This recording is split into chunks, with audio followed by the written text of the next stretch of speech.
Hello everybody, my name is Rock Ridgeway. I'm an inventor, and I'm going to show tonight what I'm going to be doing is showing you guys kind of the history of how I got to here, okay?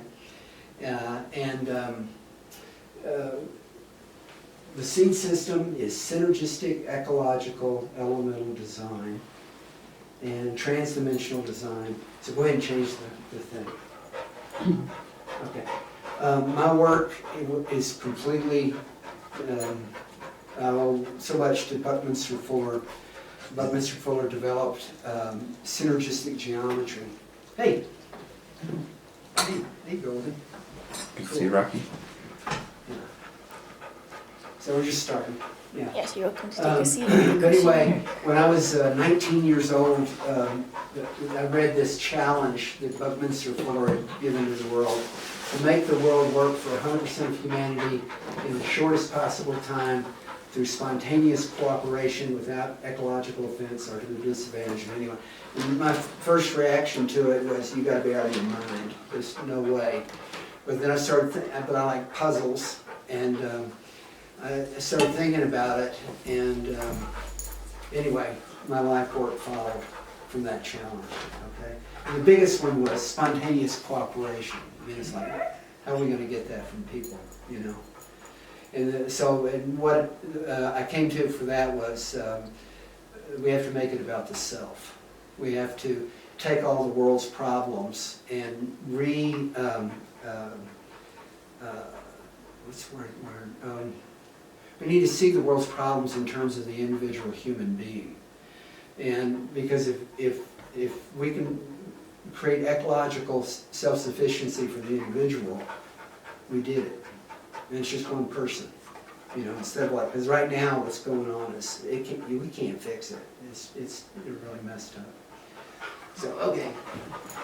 And what Buckminster Fuller did, he did the Geodesic Domes, but he developed, discovered, you can't say he invented it because it's the laws of nature, how energy creates existence.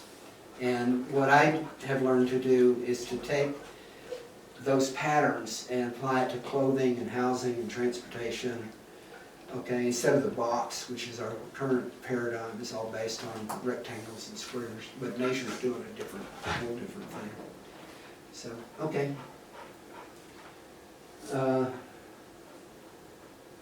Okay, it says it. This is a crystal dome that's in Colorado at Joyful Journey. You can rent it. You get to soak in a hot tub. We do so. Okay. And this is me over here. I had a company called iMedia Earth Products. They used to make backpacks and camping equipment from when I was about 19 years old until I was about 27.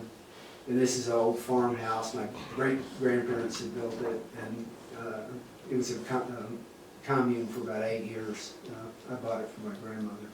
And where was that? Just outside Temple, Texas. I can get real country if I need to. So, okay. And what I did is I sold them in Austin, out on the drag. They had, camping equipment. Okay, so anyway, so I made the camping gear for like 10 years, and I was in Colorado, and I was going on a 10-day backpacking trip, and I had 45 pounds on my back, and I was going uphill for 3 days, and I was hurting. And there was a squirrel that knew the campers were good for something, okay? And so I stopped and I was feeding the squirrel, and it dawned on me that he was living out there full time and he had nothing on his back. And I'm there for a few days, and I've got this huge load. And that was actually when this whole thing started, because I still had another day going up the mountain with the inspiration, on my back. And I realized that I had all these things that I was only using one at a time. I had poncho on, I wasn't in the tent. When I was in the sleeping bag, I didn't wear the parka. So I had all these different items that I was using one at a time, or two at a time, the rest of them were carrying. And so I started thinking about shapes. And I had been brought up in a children's theater. We made backdrops. It looks like a brick wall, but it's just canvas, but it looks like a brick wall. But we always had to triangulate it. We always had to go in there and triangulate the squares. So I knew that the triangle was the only stable shape. And so I started playing with triangles. And that's what ended up teaching me, getting me involved with Buckminster Fuller. So, let me go ahead. This is what I came up with. It's the Cameleon. I've got it on his pants. Caitlin's wearing his kind of a baby doll dress. This one, you see it's got a round pocket. This one's in its own pocket. I don't think that one has pocket. Oh, yeah, Whoa. it does. Yeah. So you can play frisbee with it, or, like midnight moonlight, naked frisbee, romps. Really good. We can play with it later. But all it is three shapes. It's a hexagon, a cylinder, and a circle. And where I cut the fabric out to put the cylinder in is where the pocket comes from. So just like no waste. It's got a drawstring around the perimeter. Wow. Okay, go ahead. And these are early chameleons that were waterproof, and that's 2 of them, 7 of them, 3 of them, 4 of them, 2 of them, 4 of them. Where did they zip? Pardon? Where did they zip? They had a double separating zipper that was like opened up like that, so every face matched every face. And it functioned, that one functioned as a poncho. But this morphed into the Cameleon. This was early before this, okay? And this morphed into 2 things. One is called the Great Escape. It's like Darth Vader's cape. And one of them, like all of us could sleep under one of them, or we could tie them together and create some really big structures. But it's it's not exactly the same. So, but anyway, I'm gonna go ahead. So I ended up, this is just some of it: poncho, shirt, tunic, cape, the umbrella, the tent, the sleeping bag, the pillow, the drop cloth, the purse, the pants, her dress, her cape, my shirt. It's all the same thing. And it's kind of very exemplary of synergy, which is when the whole is greater than the parts. It's like you never predict this, that this would happen. Okay.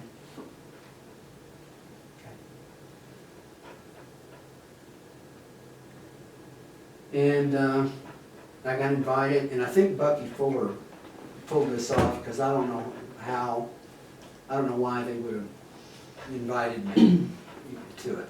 You know what I mean? But he worked at the patent office for like 20 years. So, but anyway, that's the commissioner, patent and trademark office, and his thing was, he said you've not only created a great invention, but a whole new approach to inventing. Okay, so you go on. And then I got a bunch of publicity. Some other news discovered time. Did it ever get into, or did you ever put it into, what was it, Whole Earth catalog?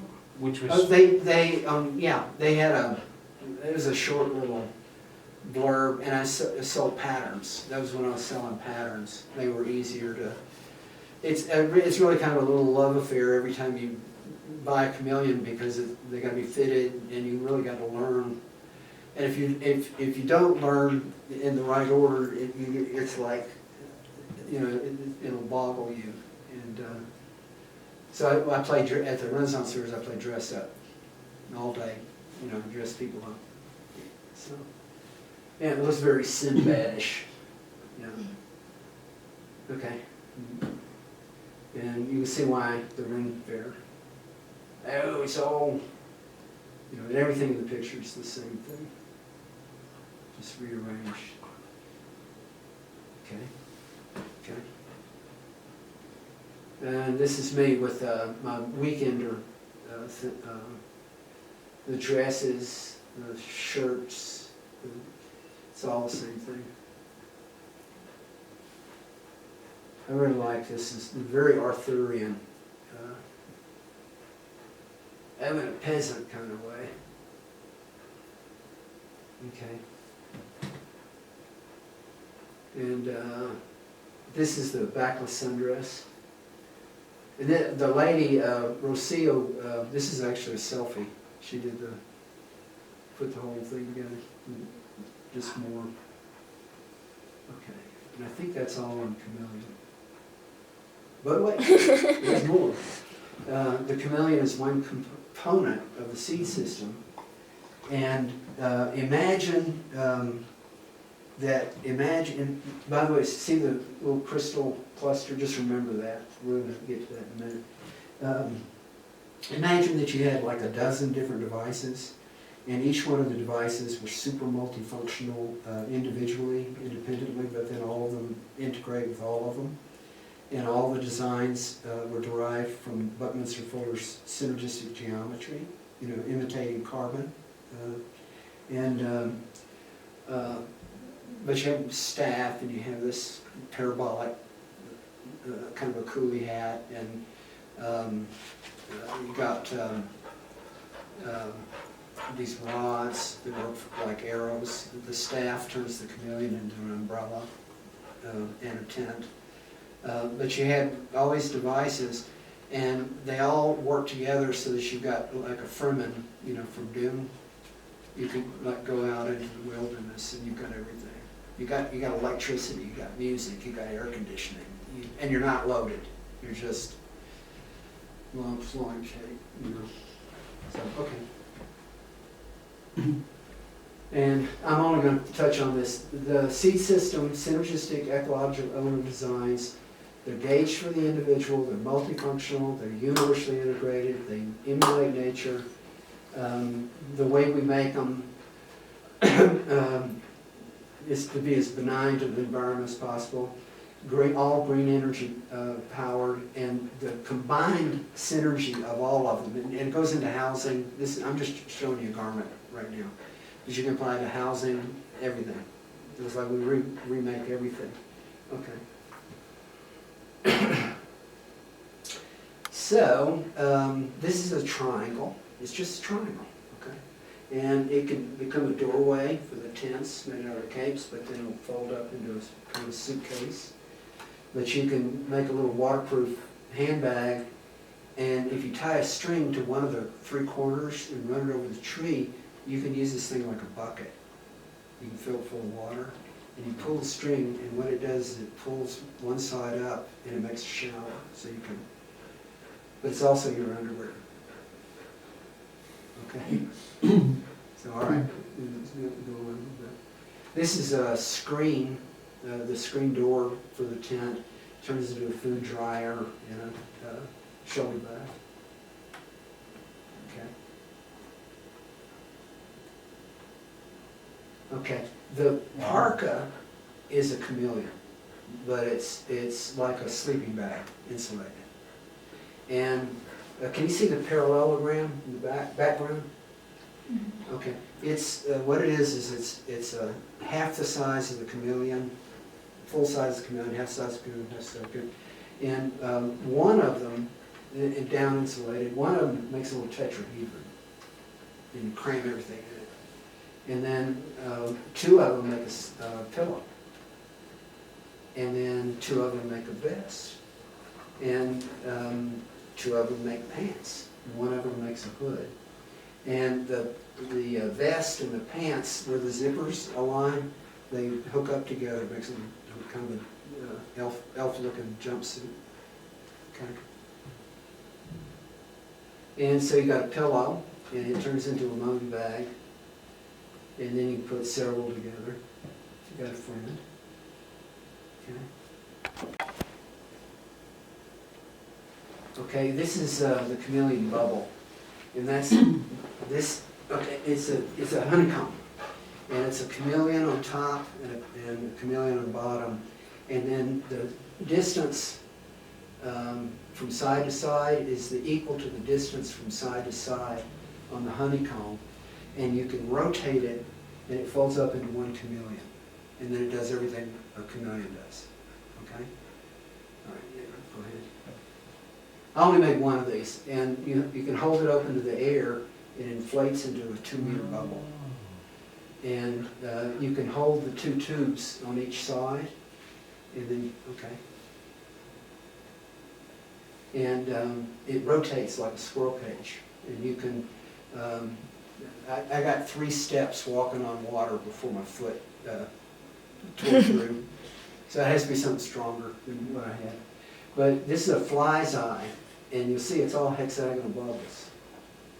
And Buckminster Fuller talked about how we could build floating cloud cities that could stay up continuously. And this would be a way to do it. Okay. And here I'm just showing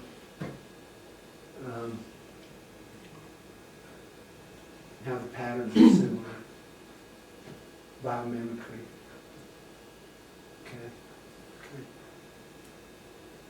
Okay, so how do we create this? All right, I'm here again, using all of this. Okay, that's what transdimensional design is. Okay, you can go ahead. We'll speed it up a little bit. Okay, oh, domes. Okay, so I've been doing that 45 years. This is my first one, my farm, hippie farm in Texas. Notice the tetrahedral well bucket. This early Renaissance Festival booth. These are the crystal domes. And what's unique about crystal domes is that their sidewalls are vertical, so that when you put them together, they dock into one another. Okay. And also that you put shelving, windows, doors, everything right off Home Depot because it's vertical. Regular domes don't do that. They're in and out, in and out. This is a big one that the Texas Renaissance Fair. We had it was 21 feet high. We had a long rope with a harness, body harness, and halfway down we had another rope, and you could, one person would be the flyer, and the person would have the thing start walking around in a small circle, and you would sling up, and you literally went right up the walls of this thing, and you're doing huge circles. It felt like you're flying, and I don't have a very strong stomach for that stuff, and I had a buddy who, every time I got on, gave me a spin. So anyway, that was that was at a run fair, Texas.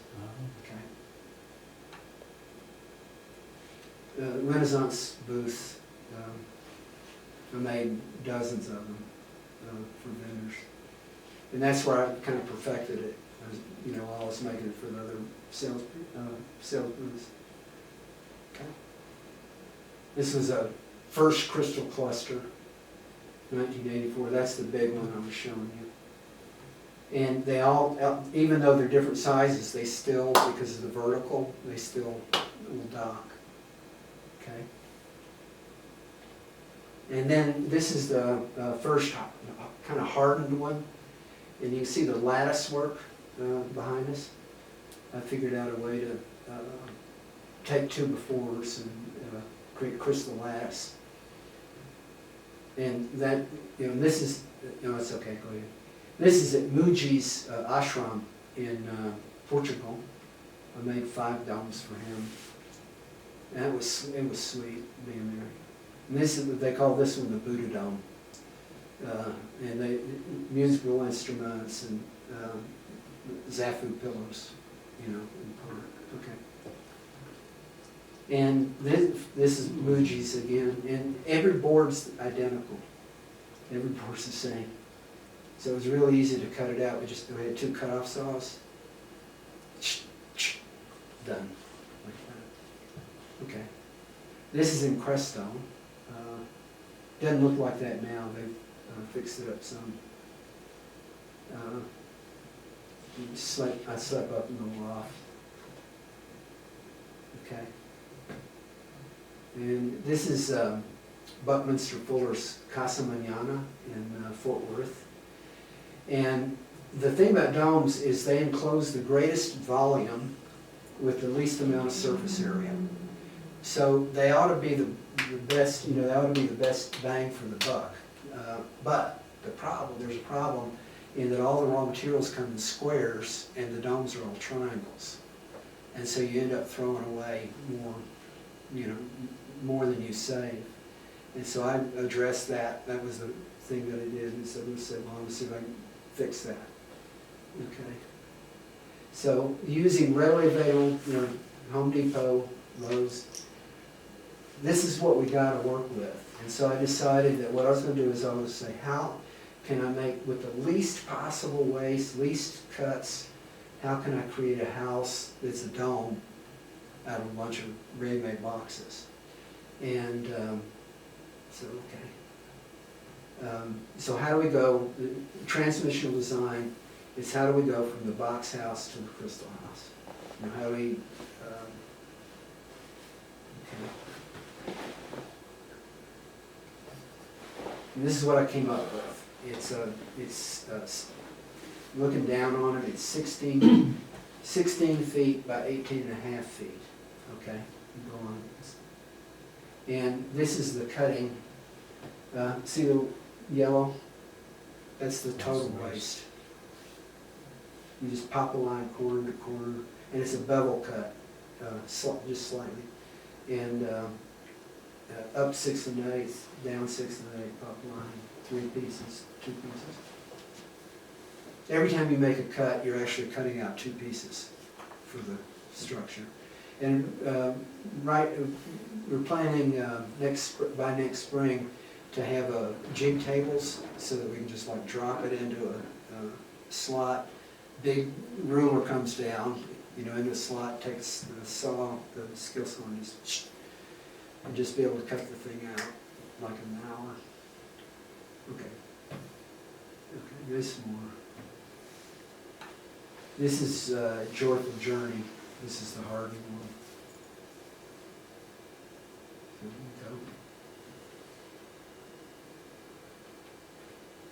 we go. Look, it's not that, all these pictures are compressed. It's actually fatter than that, all of them. And the screen's a little warped. So. Yeah. And so you can see how the hexagons honeycomb together. Doing villages, okay? So less material, minimal waste, vertical walls, simple construction, it's scalable. I make tent versions and the dock in with the finished versions. And the cool thing about it is the raw materials are already everywhere to make them. You don't have to any specialized parts or, you know. Okay. Okay, so what I've been showing you is the second one from the left on the bottom there. That's the crystal dome. Okay, but there's more. And so imagine, oh, go ahead to the next one, the next slide. So that's the one, it's the hexagon. Okay, but you can make them 8-sided, 12-sided. I've made 8-sided, I've made 20-sided, I've made 12-sided structures, and they're done so that the base triangles are all identical. So you can, any size will fit any size. You can put, we're going to go back to the one before that. Okay, so these I've made a lot of. The flowers, I've made a few honeycombs, I've made a couple hundred crystal yurts. But they're designed so that the flowers fit over the honeycombs, and the honeycombs fit over the crystals. And eventually, the idea is you have like a 3-layer tent that works like a solar, the whole structure is like a solar collector, which you can open and close. But then in the summer, they unstack, and it's a house, a greenhouse, and a shade screen porch. It's your house. Okay. All right. Go ahead. So, 12-sided, 6-sided, 4-sided. You can do them so they meander. even though they're all different kinds, that everything fits with everything. Okay. And this is over Neem Karoli Baba Ashram. We haven't set them up for a while. Have you been around when they were up? I think the last time I saw him up was like 2 years ago. 2 years ago, yeah. And actually, Baba was my first big tent. I was making a bunch of, the little shows and stuff, and then I started making big tents after I did this with Baba. Those things are a hoot setting up. Huh? Setting Yeah. them up, Yeah, it's like full-on operation. yeah, I know the trick. And if I'm there, it's a lot easier because I know the trick, the tricks. But they held up pretty good so far. They did get hit by some heavy wind a few times. Yeah. Did you guys, when I wasn't there, set them up and they not stay up? Did that ever happen, or? The only tents that I've seen fall over were like some of the consumer grade, like pop-up, like Oh. serving tents or something like that, Uh-huh. and they'll get caught in the wind and crumble. Right. But these ones are really sturdy. Like it's, This is the flower of life. If you will look at these down, it's the flower of life. Best Pisces. Okay, let's see what else. So this is no more. The snow got it. Ooh. But it's 4-foot pit, and this will be snow in it. And we still got the pit over there, but the tent's gone. It will not take snow. Snow just won't take it down. It'll start to sag.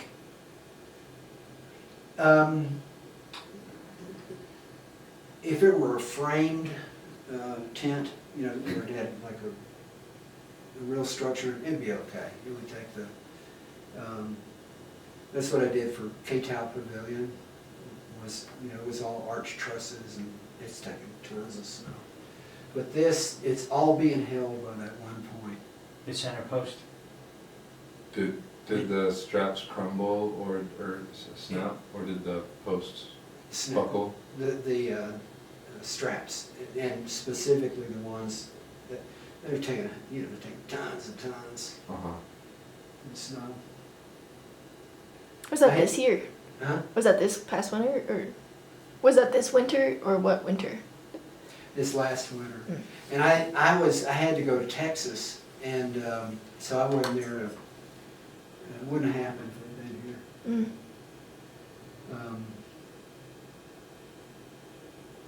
Anyway, you can go ahead. That's Burning Man, 2013. That's a 12-sided one. Avery Runner has a bunch of my tents that I made for him that he rents out. And stayed up fine. Burning Man took the wind. Okay, so this is what I want to do. So think about an acorn and an oak tree. And an acorn's a workshop. And an oak tree is a village. And you have everything in that workshop to be able to build that village. So I have this idea of that we take shipping containers and turn them into acorns. And they have, the table saws and the hydraulic presses and the sewing equipment and everything is, packed in, plus tents, and awnings and stuff and photovoltaics. And we can deliver them literally anywhere in the world.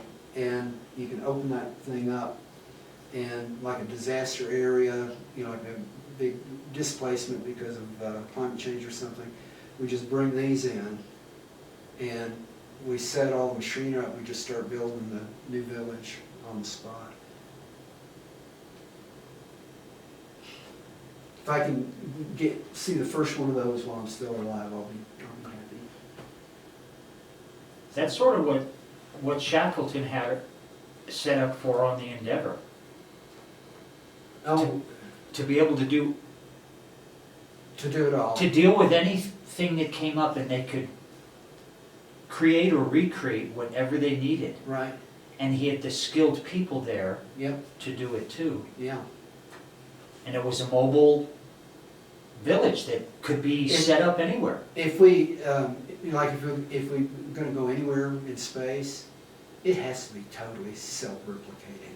Mm. It's the, and the interesting thing is that, what I'm saying is that the technology that will take us to the stars is the same technology that will save the planet, and could save the planet, but it'll help us survive the end of the civilization as we know it. It's the same, we need the same technology, we need to be, operating. Like imagine something like this that's in the middle of a field of hemp with a small lake that's growing bamboo. And so you hemp and bamboo, and between those two, create on and on and on. Okay, let's see what else. Okay, so nature's intelligence is the road that takes us there. Okay. And that's me in Fort Worth. That's the end of the Yellow Brick Road. Okay. I think that's all on the slideshow. This is what I want to do is get a consortium. The reason I call it a consortium is because a consortium can be a nation, a member, an individual can be, it can be anything, any kind of organization, and they get together around a mission. And the mission would be ecological life support. To bring all the ideas together and put them in a whole system, turnkey. Here's the bottom line, something right here. But, okay, we can, I don't know how much I want to get into this. Oh, and this is what I want to, you're talking about spontaneous cooperation. So I have this idea called the PEARL plan. It's a personal, ecological, alternative resource lifestyle. And it's like a green 401k. And what you do is you take your money and you use your money, a portion of your money, to obsolete your needed money through green technology. And it has a positive feedback loop, because as you're obsoleting your needed money, you end up with more money to obsolete your needed money. So, and because the money's not going to make it much longer, We can't. Okay, that's all. I think maybe one more thing. Oh wait. Oh, yeah. See if there's. Oh yeah. Let me show you this thing. So this is like a 28-foot poster that's at the Smithsonian called the Tower of Time. And up at the very top of it is man, okay?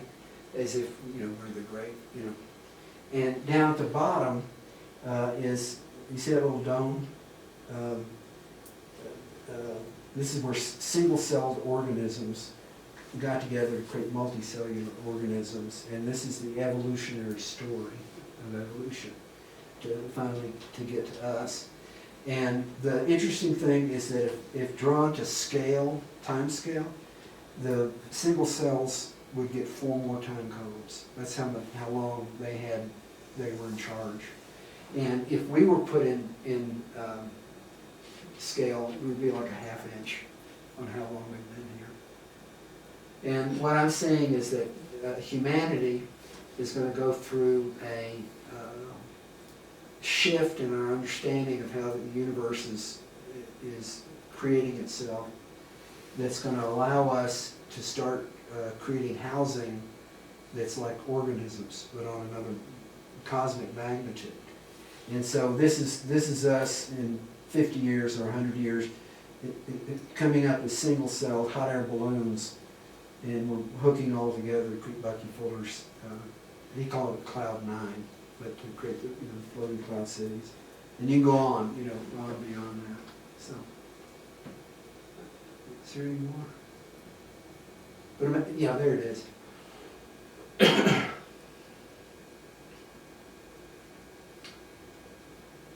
Yeah, imagine that we live in those.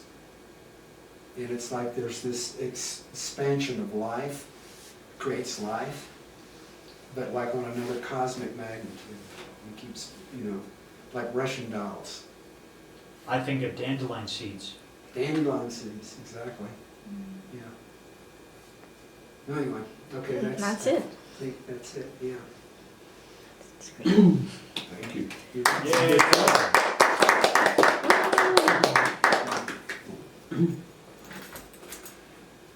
So, okay, so you're gonna have these silver lame gowns that just drip. I mean, they're just beautiful.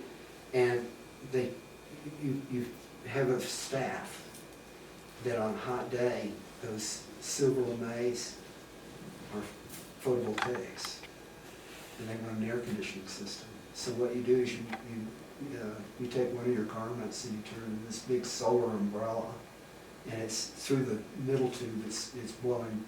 Just chill out. Yeah, literally, yeah. Yeah, it's like, and if you think about it though, all we have to do is figure out how to take care of one person. I mean, we ought to be able to do that, because we can't fix the world. I mean, we can't fix the matrix, So my fairy tale that for here in Taos is that some of us get together and we create something really wonderful that works and doesn't and is a blessing for the ecology instead of a burden. And either it comes or we go. We have to make that transition.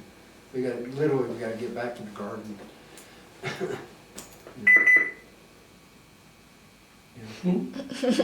Beep, beep. Even the robots agree. The robots agree. No. The robots. The robots. The robots. They agree. Back to the garden. Guess we get any questions or? Yeah, any feedback? So what kind of, because this basic theory of seeds could be applied, what realm were you thinking for the local action? Transportation is pretty, Oh, my transportation stuff is pretty spacey. The bubble, the two tubes hooked together in the middle and it creates a hammock. And those things at the bank, pneumatic, okay. Section. They're talking about hyperloops. I think Elon Musk, that's what he calls them, but they're mass drivers, they're magnetic. So imagine that your clothing is your vehicle. It's like eliminating all the parts of the car except for the airbag. That's the only thing you leave, and you're in the middle of an airbag that's being magnetically and pneumatically. Okay, that's one idea. Okay. That's true. Yeah, is that like what you think about? You look at nature. One of the things that I do is I look at nature from the inside out. Like I imagine myself inside it, and what's this world look like? What is this? And there's and what we ought to be looking at. Like what are those targa, whatever they are? They're little cow-looking things that can The survive. water bears? Huh? yeah, The those. water bears? Well, it's like they can survive anything. Boiling water, no problem. No oxygen, they can hang for a while. Yeah, they can go outer space. Yeah. Da da da da da. Okay, there's another one, and I've told you about this one, but there's they look like chains, and they are, it's a blue-green bacteria, not a blue-green algae, but a blue-green bacteria that they found fossils of in rocks that are over 1 billion years old. They were in the primordial, the first volcanic, they were on the planet. Yeah. And now they're everywhere. They're still going strong after all that's happened in the last, whatever it is, 1 billion years. But they look like the crystal domes, a chain of them, with like an 8-sided one, a lot bigger one, about every 4th or 5th deal. And I imagine that it's like these are little individual, I call them genies, the elemental beings. That these are like little individuals' houses, and then the bigger ones are like the community, big kitchen and the hot tub, all that part. But for us to look at nature though, because it's got some examples, like jellyfish are maybe like immortal unless they get killed,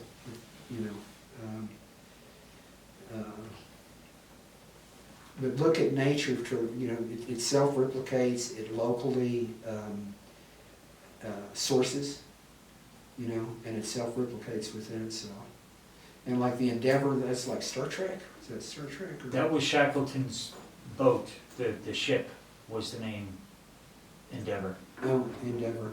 And it went through a lot of stuff. I mean, it was purpose-built for it, and it went through, it ended up sinking. Yeah. They got trapped in the ice and crushed and mauled and everything. But because they had their workshop, mobile workshop with them, they created, not one person was lost on that. It's an insane story. Oh, cool. I thought you might have been familiar with the No, I want to read Endeavor. Yeah, you should read it.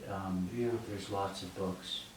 But they had and locally sourced whatever Right. they needed to build 2 more boats and save themselves. It's an amazing story of preparedness, know-how, ingenuity, luck, fortune, whatever you want to, Yeah. You know the 3D printers now?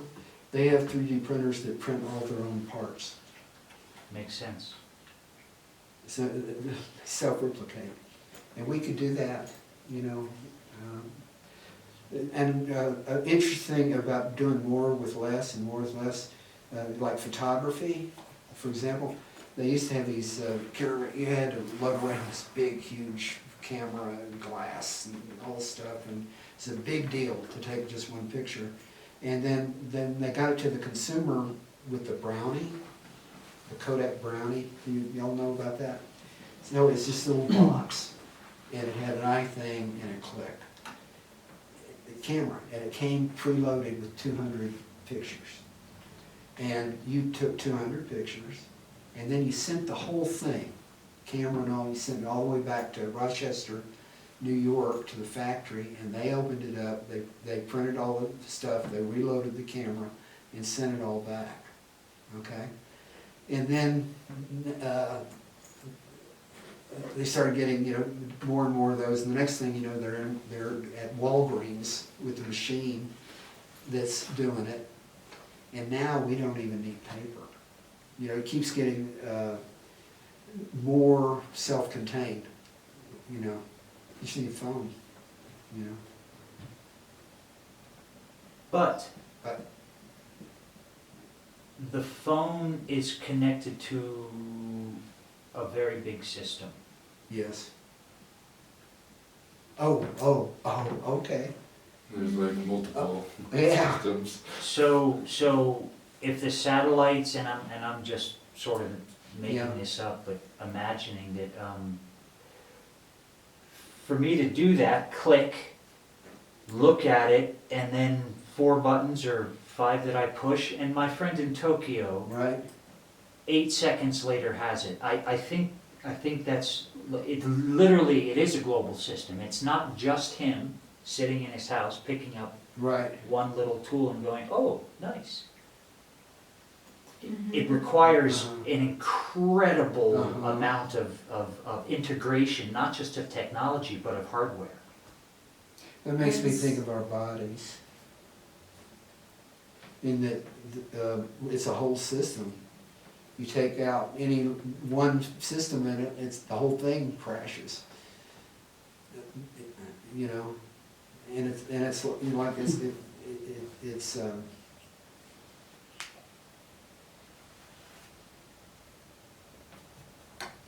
so I want some feedback on, have you imagined or imagined what your paradise would be, you know? Well, what kind of feedback are you looking for? What you, like, if you were in the perfect future, has there ever been something that you're like, yeah, or it could also be something won't be there, you know, it's not, like free medicine, you don't have to pay for medicine, you don't have to pay for education. Our education in general is supremely deficient for living, for life. Oh, right. It's set up to have us function in, Good little bot. yeah, in the system that's existing. It's not trying to, No. the matrix or whatever, the system doesn't want to change itself. It wants to further entrench itself. It wants to strengthen itself. Right. And something like this, I want to like bring it out as like a club, because clubs, they're innocent, you know, kind of. Mickey Mouse had a club. Hanuman's got a club, you know. People inherently want to be a part of something. I think that's a normal, it's a very common, widespread tendency of humans is to be. It's essential. It's not a tendency. It's like, it's a tendency in America where we are taught that we're individuals, but anywhere else, there's not even a question Right. about the fact that we are here to belong to something, that we already belong to something from the moment we're born. That, you know, we are, like, I've really been thinking about the word culture lately as like a culture is also like, you know, there's cultures that make yogurt. That's culture. A group acting together, whether they're little bacteria Bacteria. or Yeah. It's a group Oh, right, acting right, together. Right.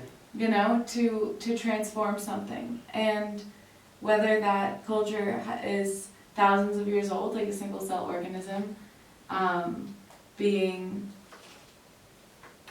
withstanding today, you know, or it's a culture that's thousands of years old because it just works, because it's decentralized, because it's open source, because everyone's allowed to be their own being, but like function as part of a greater whole. So I had the, you Yeah. know, the Three Musketeers, you know, they said, it's all for one and one for all. And the idea of us turning it to solving the problems of the individual, and then let the individual is free to, you know, just don't hurt anybody, you know. And if we have a communication, if we're trying to, and we each get to be our own guinea pig, and that's fair.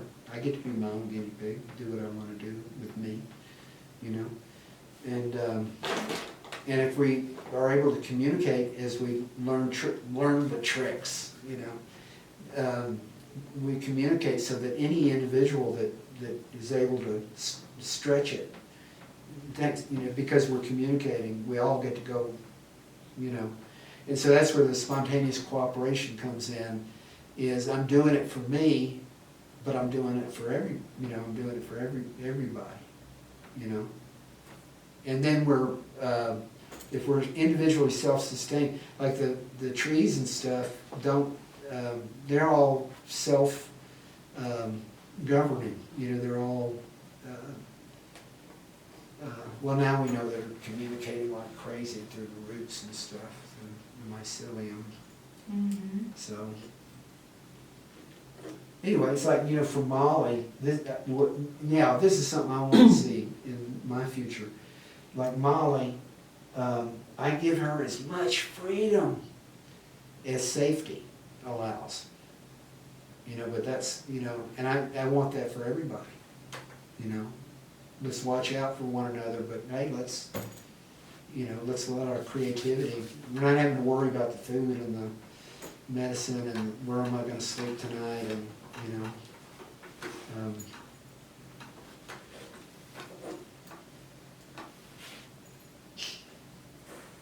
So, to elaborate on that, the idea of healthcare, medicine being freely available, also that is widespread and not centralized, because we as individuals know more about that. Our education is focused more on well-being than on economic productivity Oh, right. in an office setting, for example. So that I really know a lot about shoulders, and he really knows a lot about the intestines, Uh-huh. because of what he came up, his training and his context, and you know, then all of a sudden this is more widespread and more accessible. Not just less expensive, but it's there, available. Yeah. So that's an elaboration on that idea. Yeah. I like the pearl concept, like taking money and investing it into green options that make you worry less about money, and I think that is like one of the ways to go about like bringing us to the future, and like your film of starting with the future and bringing us to now, I think is a good idea. Yeah. Yeah. Yeah, and if anybody sees it, and even if it never works out the way you think it is. I mean, you know, really. But us thinking about where we want to be, you know, if we get, and I really don't think that we're going to save the Matrix. I don't. Well, wasn't it more about like having a new matrix? Like there's that, like the whole ecosystem you're talking about is its own matrix. Like there's like there's an organic matrix, like the self-regenerating one, Right. and we're just the attuned. nature is exhibiting, you know, right within us, you know. Yeah, because matrix isn't necessarily a bad word. It's just like No. No, but we're- in the context that he Yeah. Well, yeah. was from that movie, Yeah. Right. it's called, I just realized it's called The Yeah. Matrix. Yeah. So And we're in one matrix, and there- we're Yeah. just aligned to a different matrix. There was a book Still need a matrix. that was like 40 years ago that I read. That was all about prophecies, all of the prophecies of everything. Everybody's, you know, even the ridiculous ones. You know, now they're saying Homer Simpson, you know, is this. There's a whole story with that.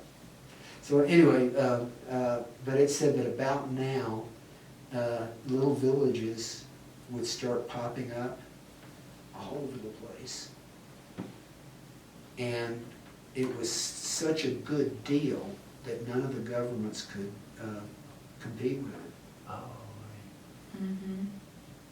Would you like to be a slave so that pay rent for the rest of your life? Da, da, da. Would you like to go play elf and fairy with the... In your chameleon pants. Yeah. There's sort of some long-term implications of that. I feel like one of the things that globalism has brought us is a lot of technological sophistication, because things are made to a very fine degree. Like your iPhone is made in a place where there's like a factory that has all the tools and all the specialized labor all congregated in one massive factory on the other side of the planet, and then in between that there's like a very developed shipping and distribution system Yes. to get things from here to there. And because of that, we're able to like record videos and have a projector shine the Right. presentation. And I think that when you get to sort of the DIY aspect of things, there's a sense of you can either specialize or generalize. And I think that one of the things that is like a big undertone and foundational to your presentation is you're outlining sort of like a way of thinking, but you're not outlining like an intention. Like you're not selling us on a project that you're working on, for example. Well, we might be working on it already. We need a prototype school. You know, and a lot of this is way down the road, you know, or maybe not, you know. Well, it goes into the spontaneous cooperation aspect Yeah. of what you've been talking about.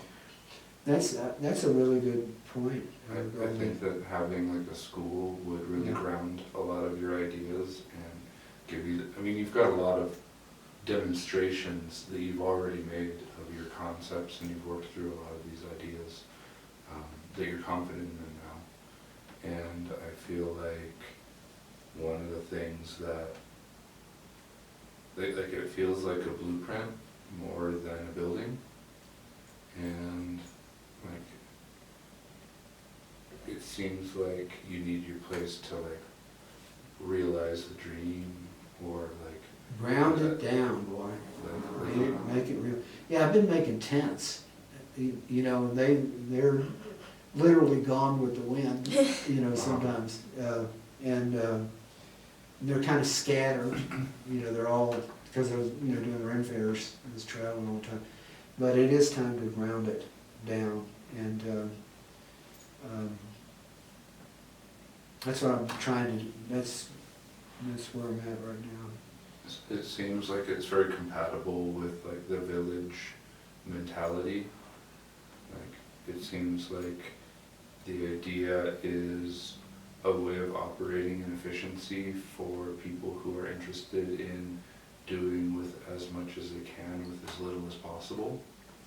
Yep. And so I feel like substantively, like your content is geared towards people who are interested in efficiency, or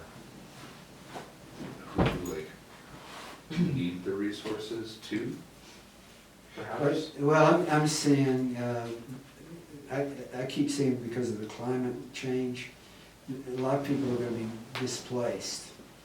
And so the idea of, you know, bringing acorns, delivering the acorns. Good rescue efforts. Yeah, and one thing, when you were talking about, you know, like Apple, for example, it requires this huge team of people that are all over the world, you know, to bring all those components together so we get to do what we get to do, you know, with our phones and stuff. Right. And so there's got to be a balance, but then the basic life support stuff needs to be, there's got to be a marriage somehow. So, because I can't make an iPhone. Oh, well, I can tell you what that would be. It could be like a Carrington event, or like like a response to World War III. Like, because there's potential situations out there that like the technological world that we're accustomed to can just be like the grid can be wiped out in an afternoon. Yeah. And regardless of how likely or not it is to happen, having a plan of what to do in that sort of circumstance in order to rebuild, like I feel like your project like caters to those kinds of environments. Yeah. Yeah. And I think if you were, I mean, not to get into like the marketing side of things, but it's like you could market it as such and have it be like a really, like the acorn idea is, I think, a very marketable idea. Yeah,